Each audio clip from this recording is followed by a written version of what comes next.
शुक्लां ब्रह्मविचारसारपरमामाद्यां जगद्व्यापिनीं वीणापुस्तकधारिणीमभयदां जाड्यान्धकारापगां हस्ते स्फाटिकमालिकां विदधतीं पद्मासने संस्थितां वन्दे तां परमेश्वरीं भगवतीं बुद्धिप्रदां शारदां।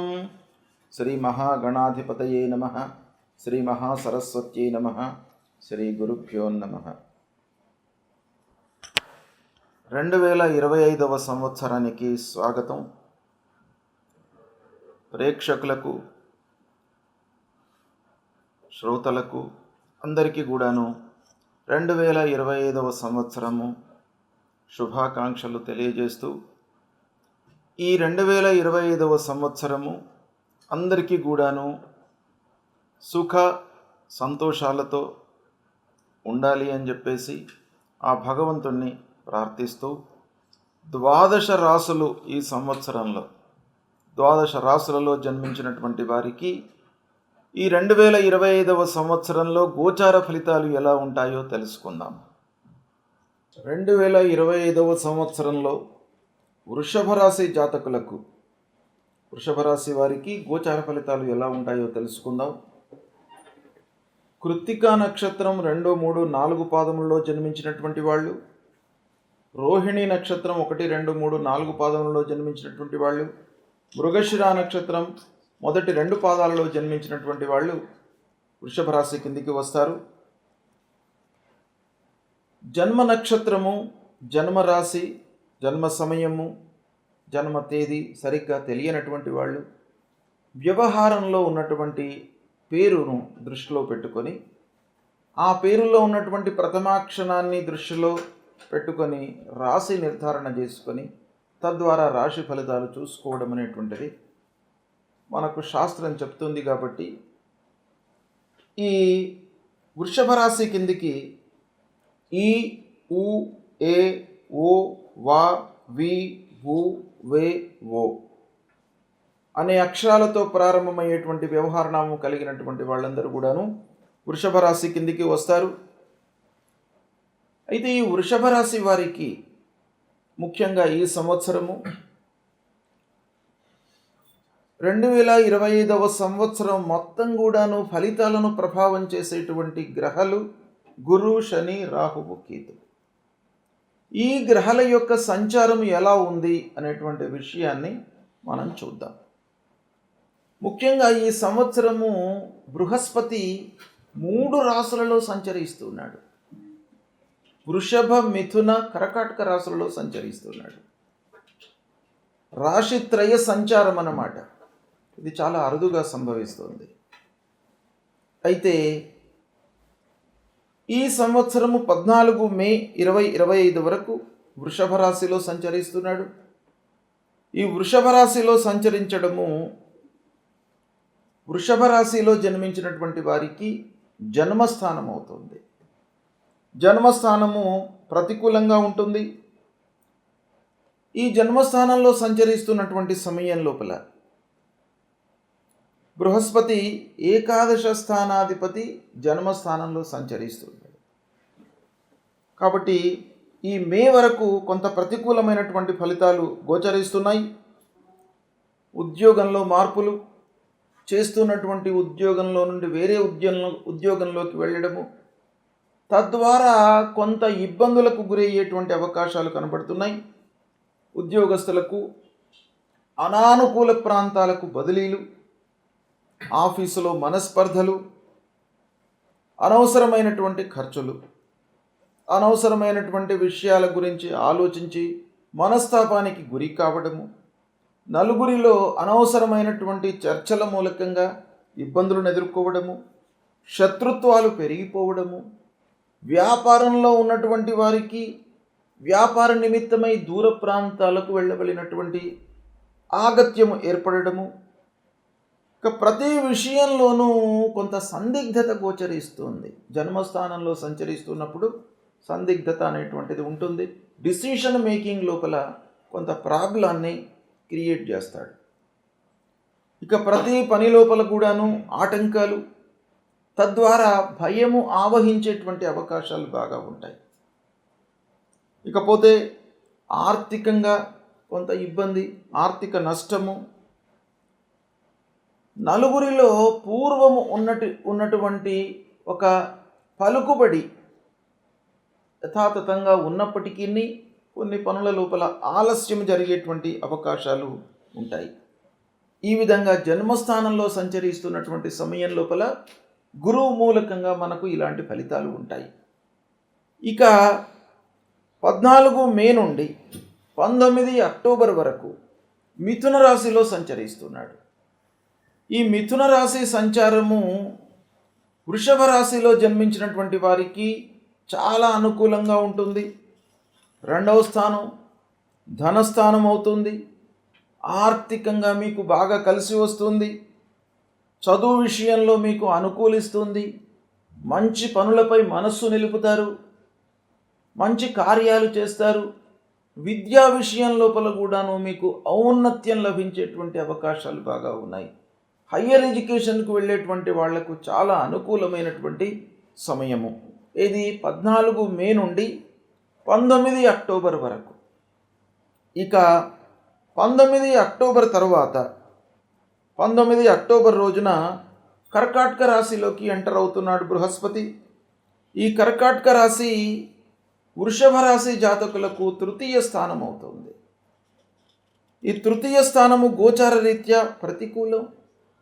అయితే కర్కాటక రాశి బృహస్పతికి ఉచ్చస్థానం గనుక ఈ ప్రతికూలత కొంత మనకు తగ్గే అవకాశాలు ఉంటాయి. సహజంగా ఉచ్చస్థానంలో సంచరిస్తున్నటువంటి సమయంలో కొన్ని బృహస్పతి మంచి పనులను మనకు ఇస్తాడు. అంటే మనస్సు మంచి పనుల వైపుకు పయనించేటట్టుగా మనను క్రియేట్ చేస్తాడు.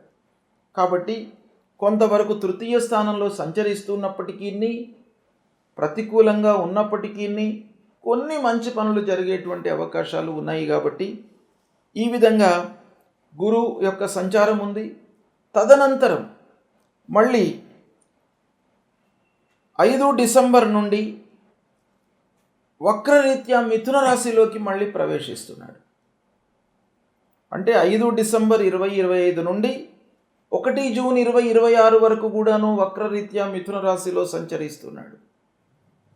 కనుక మళ్ళీ మిథున రాశిలోకి రావడము వృషభ రాశి వారికి చాలా యోగప్రదమైనటువంటిది, బాగా కలిసి వస్తుంది. అంటే ఓవరాల్గా ఈ గురుస్థితి చూసినట్టయితే వృషభ రాశి వారికి 14 మే నుండి 19 అక్టోబర్ వరకు 2వ స్థానం శుభప్రదంగా ఉంటుంది. 5 డిసెంబర్ నుండి 1 జూన్ 2026 వరకు కూడాను మళ్ళీ బాగా ఉంటుంది. ఈ విధంగా గురుస్థితి మిథున రాశి వారికి ఈ సంవత్సరం బాగా యోగదాయకంగా ఉంది. మంచి ఫలితాలను ఇస్తుంది. విద్యా విషయంలో బాగా కలిసి వస్తుంది. రాబడి పెరుగుతుంది. సమాజంలో మనకు పేరు ప్రతిష్టలు బాగా కలిసి వస్తాయి. తద్వారా పనులు అనేకమైనటువంటివి మనకు సాఫల్యమయ్యేటువంటి అవకాశాలు ఉన్నాయి. ఇక శని భగవానుడు ముఖ్యంగా బాగా ప్రభావితాన్ని కలిగించేటువంటి గ్రహ. మెల్లగా మందగతితో 2.5 సంవత్సరాలు ఒక రాశిలో ఉంటాడు. కాబట్టి ఆ శని యొక్క ప్రభావం బాగా ఉంటుంది. అయితే ఈ వృషభ రాశి వారికి శనేశ్వరుడి యొక్క ప్రభావము అంతగా ఉండదు. ఎందుకంటేను వృషభ రాశి అధిపతి శుక్రుడు, శని శుక్రులు మిత్రులు. అంతేకాకుండా వృషభ రాశి వారికి శని యోగప్రదమైనటువంటి గ్రహ, భాగ్య రాజ్యాధిపతి. కాబట్టి ఆ శనేశ్వరుడి యొక్క ప్రతికూలత వృషభ రాశి వారికి అంతగా వర్తించదు. భయపడవలసినటువంటి అవసరం లేదు. అయినప్పటికీ సహజంగా పాపగ్రహం గనక ఎంతో కొంత మిమ్మల్ని ఇబ్బంది పెట్టేటువంటి అవకాశం ఉంటుంది. అయితే 29 మార్చి వరకు ఈ శనేశ్వరుడు కుంభరాశిలో సంచరిస్తున్నాడు. అంటే కుంభరాశిలో సంచారము వృషభ రాశి వారికి 10వ స్థానం అవుతుంది. ఈ 10వ స్థానము ముఖ్యంగా వృత్తిపరమైనటువంటి కొన్ని ఇబ్బందులను క్రియేట్ చేస్తాడు. అంటే వృత్తిలో ఉన్నటువంటి వారికి, స్వయం వృత్తిలో ఉన్నటువంటి వారికి, తన వద్ద పనిచేస్తున్నటువంటి వాళ్లతో కానివ్వండి, క్లయింట్స్తో కానివ్వండి, కొన్ని ఇబ్బందులు, రావాల్సినటువంటి డబ్బు సకాలంలో రాకపోవడము, ఇలాంటి విషయాలపై ప్రభావాన్ని చూపిస్తాడు. అయినప్పటికీ అదృష్టము చేసేటువంటి వృత్తి కలిసే వస్తుంది. కొన్ని ఇబ్బందులు ఉన్నప్పటికీ కలిసి వస్తుంది. ఇక తదనంతరం అంటే 29 మార్చి తరువాత శనీశ్వరుడు మీనరాశిలోకి ప్రవేశిస్తున్నాడు. ఈ మీనరాశిలో 2.5 సంవత్సరాలు ఉంటున్నాడు. దాదాపు 29 మార్చి నుండి 3 జూన్ 2027 వరకు కూడాను ఏకాదశ స్థానంలో ఉంటున్నాడు. కాబట్టి వృషభ రాశి వారికి ప్రత్యేకంగా శని ఏకాదశ స్థానంలో సంచరించడము బాగా కలిసి వస్తుంది. అంటే ఈ 29 మార్చి తర్వాత 2.5 సంవత్సరాలు వృషభ రాశి వారికి బాగా కలిసి వస్తుంది. శనీశ్వరుడి విషయం లోపల మీకు అనుకూలమైనటువంటి ఫలితాలు ఉంటాయి. ఏ విషయాలపై ప్రభావాన్ని చూపిస్తాడు శని అంటే వృషభ రాశి వారికి ముఖ్యంగా అదృష్ట స్థానాధిపతి, రాజ్యస్థానాధిపతి. కాబట్టి ఈ 2 స్థానాలకు అధిపతి శనీశ్వరుడు వృషభ రాశి వారికి. కాబట్టి అదృష్టం బాగా కలిసి వస్తుంది. చేసేటువంటి పనుల మూలకంగా మనకు డబ్బు బాగా వస్తుంది. సంతృప్తిగా ఉండేటువంటి అవకాశాలు బాగా కనబడుతున్నాయి. కనుక శనీశ్వరుడి యొక్క అనుకూలత వృషభ రాశి వారికి ఈ 2025 సంవత్సరంలో బాగా ఉంది. ఇక రాహువు, కేతువు ప్రధానమైనటువంటి గ్రహాలు. సంవత్సరంన్నర ఉంటారు ఒక రాశిలో, 18 నెలలు ఉంటారు. రాహువు 18 మే వరకు మీనరాశిలో సంచరిస్తున్నాడు. అదే సమయంలో కన్యా రాశిలో కేతువు సంచరిస్తున్నాడు. అంటే రాహువు ద్వాదశ స్థానంలో వృషభ రాశి వారికి ఏకాదశ స్థానంలో సంచరిస్తున్నాడు. కాబట్టి రాహువు యొక్క అనుకూలత ఉంది. రాహువు చాలా అనుకూలంగా ఉన్నాడు వృషభ రాశి వారికి. ఒక సమయ పాలనపై మనస్సు నిలుపుతారు. సమయానికి పనులు చేయాలి అనేటువంటి తలంపు బాగా పెరుగుతుంది. మానసిక ఇబ్బందుల నుండి మీరు విముక్తులవుతారు. శారీరక మానసికంగా మీరు దృఢంగా ఉండేటువంటి అవకాశాలు బాగా ఉన్నాయి ఈ మే 18 వరకు. ఇక ఈ సమయంలో కేతువు పంచమ స్థానంలో ఉన్నాడు కాబట్టి కొంత కేతువు మూలకంగా కొన్ని విఘ్నాలు చదువు లోపల కలిగేటువంటి అవకాశాలు ఉన్నాయి. కాబట్టి కొంత కాన్సన్ట్రేట్ చేయడం అనేటువంటిది చాలా అవసరము. ఇక తదనంతరం 18 మే నుండి 5 డిసెంబర్ 2026 వరకు రాహువు కుంభరాశిలో సంచరిస్తున్నాడు. కేతువు సింహరాశిలో సంచరిస్తున్నాడు. అంటే రాహువు దశమ స్థానంలో, కేతువు అర్ధాష్టమ స్థానంలో సంచరిస్తున్నాడు. అంటే 18 మే తర్వాత రాహు కేతువులు ప్రతికూలంగా ఉన్నారు వృషభ రాశి వారికి. కాబట్టి రాహు కేతువుల మూలకంగా కొన్ని ఇబ్బందులు తలెత్తేటువంటి అవకాశాలు ఉన్నాయి. ముఖ్యంగా ఒక ప్రయోజనకరంగా ఈ వృషభ రాశి వారికి ఏంటంటే గురు 2వ స్థానంలో సంచరిస్తున్నాడు ఎక్కువ కాలం ఈ 2025 సంవత్సరంలో. శని కూడాను మార్చి 29 తర్వాత ఏకాదశ స్థానంలోకి సంచరిస్తున్నాడు. కాబట్టి ప్రధానమైనటువంటి గ్రహాలు అనుకూలంగానే ఉన్నాయి. ఓవరాల్గా మనం చూసినట్టయితే ఈ సంవత్సరము 2025 సంవత్సరము వృషభ రాశి వారికి చాలా కలిసి వస్తుంది, యోగప్రదంగా ఉంటుంది. ఈ ఉగాది తర్వాత అంటే 29 మార్చి తర్వాత చాలా అనుకూలంగా ఉండేటువంటి అవకాశాలు ఉన్నాయి. దీన్ని మీరు సద్వినియోగపరుచుకున్నట్టయితే విద్యార్థులకు మంచి చదువు వస్తుంది. ఉన్నత విద్యలో మీరు ఎంటర్ అవుతారు, ఉన్నత విద్యను పూర్తి చేస్తారు. ఉద్యోగస్తులకు ఉద్యోగం లభిస్తుంది. వ్యాపారస్తులు కూడాను కొత్త వ్యాపారం ప్రారంభం చేసేటువంటి అవకాశాలు ఉన్నాయి. ఆల్రెడీ చదువు పూర్తయినటువంటి వాళ్లకు ఉద్యోగం కూడాను లభించేటువంటి అవకాశాలు ఉన్నాయి. సంతానం కొరకు ఎదురు చూస్తున్నటువంటి వాళ్లకు సంతాన ప్రాప్తి కూడాను ఈ సంవత్సరం 2025లో వృషభ రాశి జాతకులకు బాగా ఉంది. కాబట్టి ఓవరాల్గా వృషభ రాశి వారికి 80-90% బాగా ఉంది ఈ సంవత్సరం. దీన్ని సద్వినియోగపరుచుకున్నట్టయితే మీరు జీవితంలో బాగా స్థిరంగా జీవితాన్ని కొనసాగించేటువంటి అవకాశాలు బాగా కనబడుతున్నాయి. అయితే ఈ సంవత్సరము 2025 సంవత్సరంలో ఏ గ్రహాలు ప్రతికూలంగా ఉన్నాయి వృషభ రాశి జాతకులకి అనంటే, ఈ 14 మే వరకు గురు జన్మస్థానంలో ఉన్నాడు. తర్వాత మళ్ళీ అక్టోబర్ 19 తర్వాత అక్టోబర్ 19 నుంచి డిసెంబర్ 5 వరకు ఆ సమయంలో గురు ప్రతికూలంగా ఉన్నాడు గనక గురు ప్రీత్యర్థమై మీరు పరిహారాలు చేసుకోవడం మంచిది. గురువుకు మనం ఏం చేయాలి? గురువుకు సంబంధించినటువంటి మూల మంత్రాన్ని జపించడము, దక్షిణామూర్తి స్తోత్ర పారాయణం చేసుకోవడము, దత్తాత్రేయ స్వామి దేవాలయానికి వెళ్ళడము, తల్లిదండ్రులను సేవించడము, ఇవి ప్రధానంగా మీరు చేసినట్టయితే ఆ గురు భగవానుడి యొక్క అనుగ్రహం మీకు లభిస్తుంది. కనుక తప్పకుండా ఈ గురువుకు పరిహారం చేసుకోండి. మీకు మేజర్గా గురు అనుకూలంగానే ఉన్నాడు. ఎందుకంటే మిథున రాశిలో ఎక్కువ రోజులు సంచరిస్తున్నాడు ఈ సంవత్సరం కనుక. తర్వాత కర్కాటకం ఉచ్చలోకి వస్తున్నాడు బృహస్పతి.